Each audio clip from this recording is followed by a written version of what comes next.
Você está em Pompeia. É a manhã de 24 de agosto do ano 79. Seu nome é Lucius e você é um comerciante de azeite de oliva. Sua casa, com seu pequeno jardim interno, é o seu orgulho. Hoje os negócios foram bons e você planeja ir às termas antes do jantar. A vida é boa, previsível. O Monte Vesúvio, aquele gigante verde que guarda a cidade, é apenas uma montanha. Sempre esteve ali. Nunca foi uma ameaça. Mas a 1 hora da tarde, o mundo se despedaça. Não é um terremoto. É o som do fim do mundo. Você corre para o seu átrio e olha para cima. O sol desapareceu, oculto por uma coluna de pesadelo que a montanha vomita. O céu escurece. Você não entende o que está acontecendo, mas seu instinto grita uma única palavra: perigo. Em questão de minutos, uma chuva estranha começa a cair. Não é água.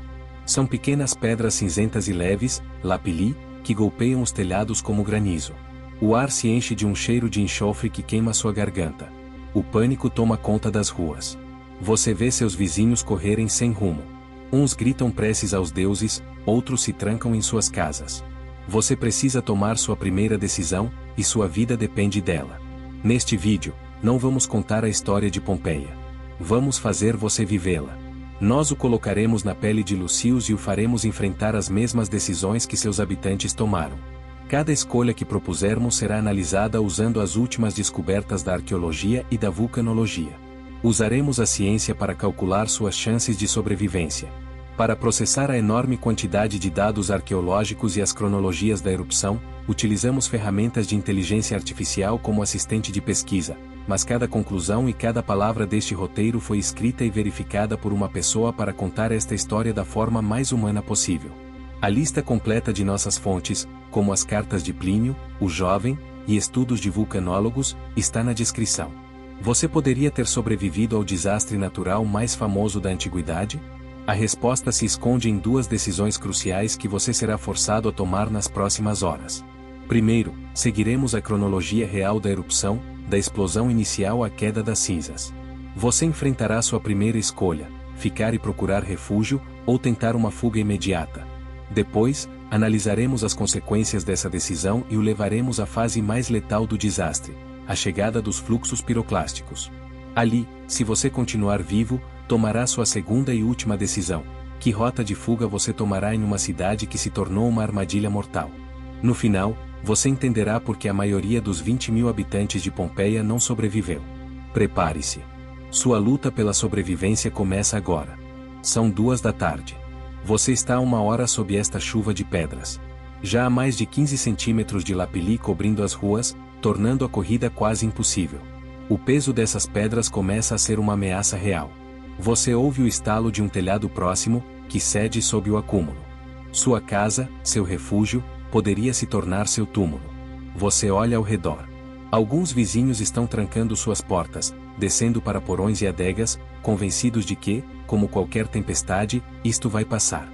Eles acreditam que o lugar mais seguro é um espaço fechado e subterrâneo. Outros, tomados pelo pânico, cobrem a cabeça com travesseiros e almofadas, e correm em direção aos portões da cidade, tentando deixar o pesadelo para trás.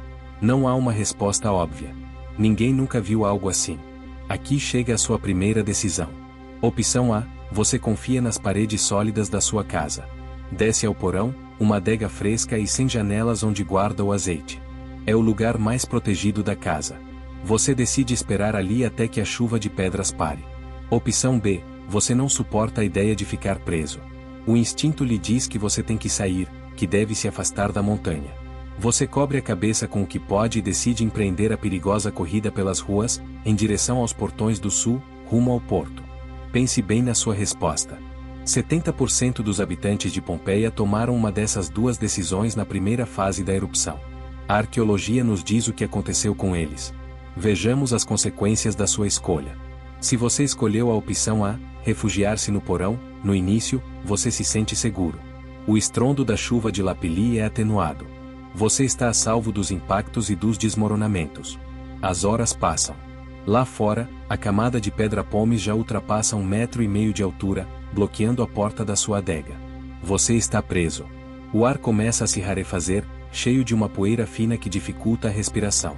Se você escolheu a opção B, fugir da cidade, Sua experiência é um inferno imediato. As ruas são um caos de gente que grita e tropeça. Os Lapilli o atingem sem piedade. O ar é uma nuvem de cinzas que entra em seus olhos e pulmões. Você avança com uma lentidão agônica, talvez apenas algumas centenas de metros em uma hora. Você vê pessoas caindo, esmagadas por desmoronamentos ou simplesmente asfixiadas pela poeira. Mas você continua se movendo, impulsionado pela adrenalina e pelo terror. Passa da meia-noite. Quase 12 horas se passaram. De repente, um silêncio sobrenatural cai sobre a cidade. A chuva de Lapilli cessa. Por um momento, esteja você no seu porão ou na rua, você acredita que o pior já passou. Mas é então que o Vesúvio libera seu verdadeiro poder. A gigantesca coluna de gases cinzas, que se sustentava por sua própria pressão, desaba sobre si mesma. Uma nuvem ardente, uma onda piroclástica, desce a encosta a mais de 100 km por hora. Não é lava. É uma avalanche de gás, cinzas e rochas a 300 graus Celsius. Aniquila a cidade de Herculano em segundos. Ainda não chegou a Pompeia, mas é uma questão de tempo. Agora, se você conseguiu sair para a rua, enfrenta sua segunda decisão. Opção A, você foge para o sul, para o porto. A ideia é encontrar um barco e escapar pelo mar. É a rota de fuga mais lógica. Opção B, você foge para o leste, pelo portão de Nocera. Tenta escapar por terra, correndo campo afora, afastando-se o máximo possível da montanha. Analisemos suas probabilidades. Na sua primeira decisão, se você escolheu se refugiar, juntou-se ao grupo que os arqueólogos encontraram nos porões e casas. Sua probabilidade de sobrevivência a longo prazo era quase 0%. Embora tenha se salvado da primeira fase, a segunda o aniquilaria sem escapatória. Aqueles que fugiram imediatamente, embora tenham sofrido um calvário, pelo menos se deram uma chance. Agora, na sua segunda decisão, a escolha é ainda mais crítica. A evidência arqueológica é devastadora. Nas praias e nos galpões de barcos perto do porto, foram encontrados centenas de esqueletos. Eles esperavam um resgate por mar que nunca chegou, liderado por Plínio, o Velho, que também morreu na tentativa. O mar, agitado pela erupção, era uma armadilha. Aqueles que correram pelo portão de Nocera, por terra, foram os que chegaram mais longe.